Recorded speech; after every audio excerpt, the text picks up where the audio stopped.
Esther. Esther chapter 1.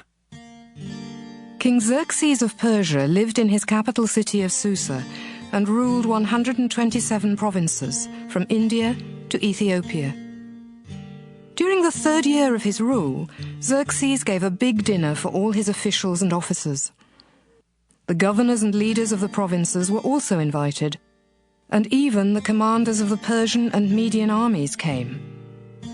For 180 days he showed off his wealth and spent a lot of money to impress his guests with the greatness of his kingdom. King Xerxes soon gave another dinner and invited everyone in the city of Susa, no matter who they were.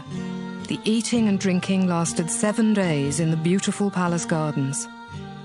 The area was decorated with blue and white cotton curtains, tied back with purple linen cords that ran through silver rings fastened to marble columns.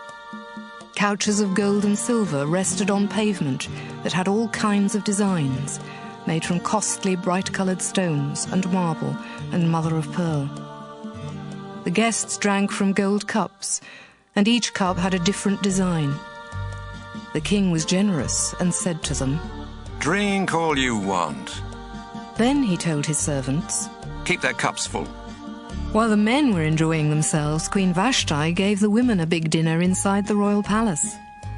By the 7th day, King Xerxes was feeling happy because of so much wine, and he asked his 7 personal servants, Mehuman, Biztha, Harbona, Bigtha, Abagtha, Zethar, and Carcass, to bring Queen Vashti to him.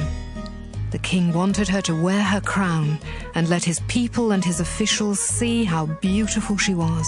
The king's servants told Queen Vashti what he had said, but she refused to go to him, and this made him terribly angry. The king called in the 7 highest officials of Persia and Media. They were Karshina, Shethar, Admatha, Tarshish, Meres, Marsina, and Memucan. These men were very wise and understood all the laws and customs of the country, and the king always asked them what they thought about such matters. The king said to them, "Queen Vashti refused to come to me when I sent my servants for her. What does the law say I should do about that?" Then Memucan told the king and the officials, "Your Majesty, Queen Vashti has not only embarrassed you, but she has insulted your officials and everyone else in all the provinces. The women in the kingdom will hear about this, and they will refuse to respect their husbands. They will say, 'If Queen Vashti doesn't obey her husband, why should we?' Before this day is over, the wives of the officials of Persia and Media will find out what Queen Vashti has done, and they will refuse to obey their husbands.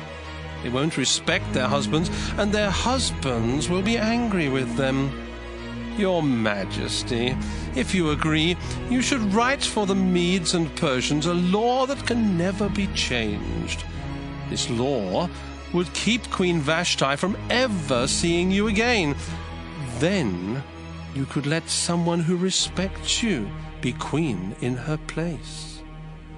And when the women in your great kingdom hear about this new law, they will respect their husbands, no matter if they are rich or poor."